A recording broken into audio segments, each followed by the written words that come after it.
You played in an Inter-Legends tournament not too long ago. Played against some ex-Premier League players as well. What was that like?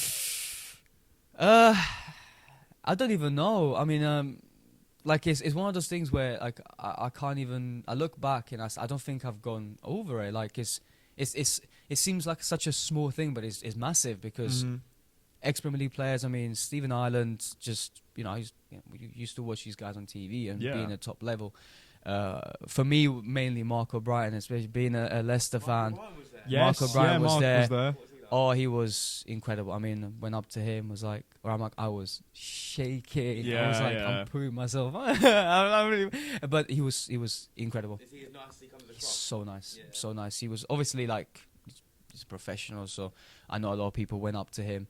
So I was just like, oh, Marc, is it alright if we get a photo? Oh, nice to meet you. He was like, yeah, nice to meet you too. Yeah, of course. And yeah, it was lovely. Obviously, we didn't have too much of a clash when we were playing because he was on the other end. I tried to get close. I couldn't get past them, man. They were just so good. I got clattered, by the way. Oh. I ran the back. I was waiting for the ball. Bam! My next time, I was like, "Yeah, that is Premier League for you. You can tell." Was that the one where you did a little roly poly, or was that a different No, one? that was another a content separate creator. one. That was another content No, creator. I wasn't. Sorry. That absolutely bodied me, by the way. I remember seeing the video, and then someone did a roly poly, and I was like, Yeah, it's gone flying. I had my girlfriend text me, "Is that you?" I was like, "Yes, it is." Let's just move on. I also scored, by the way. You did. No, Good but finish. I mean, just to make up for it. No, but it was such an incredible day, and I think going back to that content creation like world where you meet people, you're like, oh my god. For me, one of them was Swarms. Yes. Because before the tournament, he followed me, and I was like, oh my, like Swarms, the same guy that 4K aside. I used to listen to Leica from him, and like just seeing him, and again, it's one of those things when you go up to people that you've watched for a long time. Like I was just there. Oh, he might just be a bit blunt. Honestly, nicest guy out there. Seriously, so nice. So like he was so up for making a video, taking a photo. We had a conversation, and hopefully, plans go ahead this year, which hopefully soon come with him and some other people. But yeah, the Inter-Legends tournament, so many people that I've loved meeting, and again, I feel like I can meet people that I consider friends, like Kian, for example. He's always so down to earth. Yes. Like Really nice. the whole boy as well. Like Marcus, he's an incredible guy, and it's nice that you can go back and just talk to. I guess you can consider them not just fellow content creators but friends. Yeah. So it's nice. It's nice. No, 100%. Shout out to Inter-Legends and Pitch Positivity as well. Absolute class. Like the events that they run and everything, just really, really good. Yeah, I was lucky enough to go up to the Marvin Memorial match in August that they organised in memory of Marvin Morgan, who sadly passed away a few years ago. But like that was just an incredible event. Like it was so nice just to see like all these people come out and like celebrate a memory of someone's life like him. Like it was just so nice. And yeah, Inter-Legends kindly enough invited me up to go for the game. Chris, Pitch Positivity, and Jack, who runs Inter-Legends. That's lovely. That's lovely. Yeah. It was just so nice. So massive shout out to them, and yeah, it was just an amazing day. But like as you said, Inter-Legends tournaments and stuff like that, they've got a lot of stuff planned. 2026. I can't wait to see what they're. Yeah. Oh, absolutely. I mean, I'm definitely looking forward to it. I've obviously like. I'm not part of the Inter-Legends FC, but like I've enjoyed it so much. And again, shout out to Jack as well for organising those events. And it's one of those things where if you knock at the door, I'm always there. If you need a player, so it's just I'm just saying. No, but yeah, absolutely. The things that these guys do is beautiful. And again, as well, like I've played for Celebrity UK as well. Yes. Which that was how was that? That was a surreal moment, man. Like seeing some people I basically watch on TV, from like Coronation Street, EastEnders, and it's like nuts. Yeah, it's and as well. I think their event is like it's definitely a bit different to some other events. Like they have like music every time a goal is scored. They've got like ballot. They got a lot of things going on, and it's it was great. It was great, and there was so many people, so many TV stars and celebrity there. Where I was just there like. what am I doing? What am I doing? But it's nice to see all these organizations that bring out all ex-professional footballers, celebrities, to raise money, to essentially raise money, raise awareness for who needs it most. So, yeah. And it's lovely. Yeah, and as you said, like when you're organising these events, when you're taking part in these events, that is the most main thing. Of course, when you're on the football pitch, everyone does have a little bit of a competitive side. You do want to win. Absolutely. You do want to win. But like, even if you do lose 10-3, the main part of it is, to go ahead and raise money. No, it's true. I've seen a few people that generally like crash out because they just didn't play well, and I'm like, I did. To be fair, I did as well. Like at some point, because of course, like it's a big event, so you want to like show up at the same time and put on a show. But at the end of it all, like whether you have a good game or a bad game, it's all for an amazing cause, and it's like one of those moments where you see people that actually are in need and they're there, and you see it with your own eyes, and it's like, yeah, we're here for you, and it's beautiful, it's emotional. So yeah, brilliant stuff. Honestly, I'm so proud of this content creation world for doing the charity stuff. So for any organization that does charity matches, I have the most utter respect. Yeah. No, 100%. Let's go back to Napoli then. How are you finding this season? Oh God, don't get me started. It's okay. It's okay. It's a good season. Obviously, look, of course, for a team that's just won the league, there's the expectations of winning again. I don't see it that way. I think for example, we've just dropped. Oh my God, it's crazy the fact that we're recording this now, because we just dropped points against Verona. We just drew to Verona, but there's a problem in Italian football, and refereeing at the moment is a big issue because. And again, I'm not sure. I wouldn't expect you guys to have seen the game, but the game itself, like, yes, Verona have played well, scored an incredible first goal, but there were so many decisions that seriously I do question the role of being a referee for that specific referee, because there was just certain handballs that generally were never handballs, and we got disallowed 2 goals which were far from should have been disallowed or anything like that. But essentially, like, apart from that game, which we definitely should have won it, we definitely got robbed. Definitely the word robbed was there. It's an okay season. Milan are doing well. Juventus are back to being great. Inter are amazing. I think it's gonna be a tight one this season. Are we gonna win the league? I'm 50-50. I don't know if we will. I would definitely want to finish Champions League. Definitely, that's always the aim.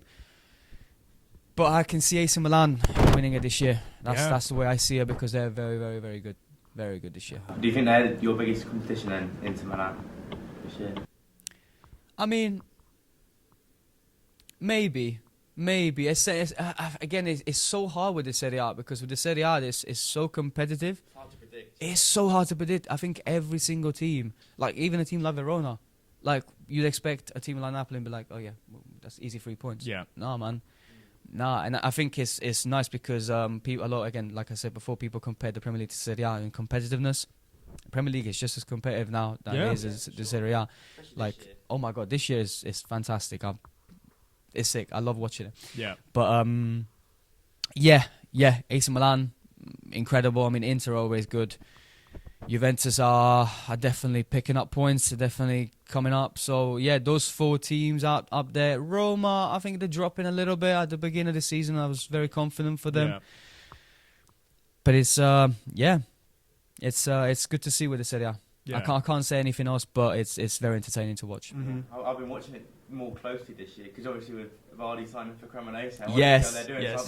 So I've watched quite a few Serie A games over the course of the season just to see how it looks. As a Premier League fan, how would you describe when you watch like Serie A football? Yeah, it's hard because I think the football's, I would say, slower pace, but that doesn't mean less entertaining, because it's still just as entertaining, because it's more, as you said earlier, it's more tactical, and you can see that every single player on the pitch, it has to have such a good footballing brain to think, right, well, I need to move here to open up this space or to do this, and there's so much more thought behind every move than whereas in the Premier League, I feel like there's, it's just 100 miles an hour. They're just passing it, bang, bang, bang, and sometimes they just make the wrong moves. And whereas in Serie A, every move is deliberate, I'd say.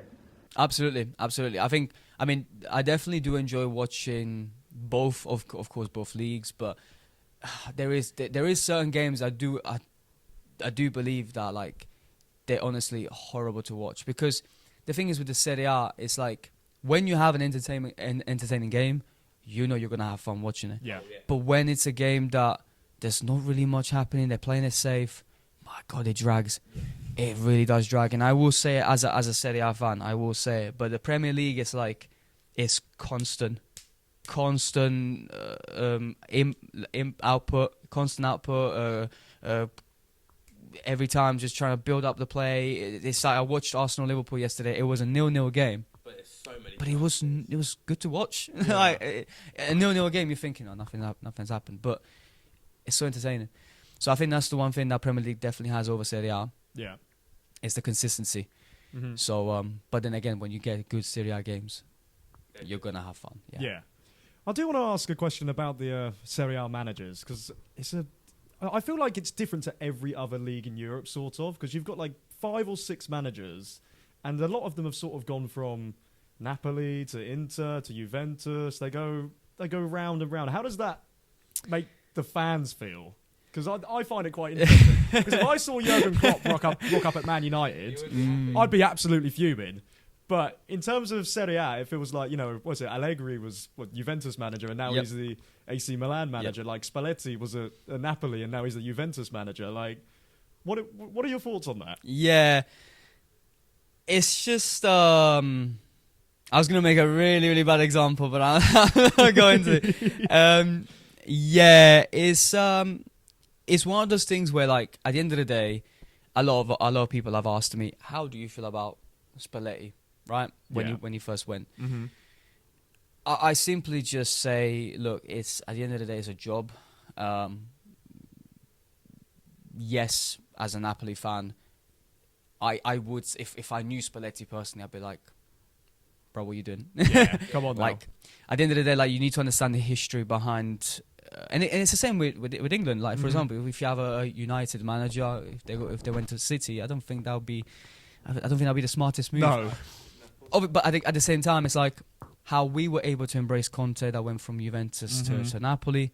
We have to just, for me, it's more like because there's a lot of Napoli fans that are really, really passionate, and they really, really just hate Spalletti now, and I don't like that side of fans, because you need to understand from the other side.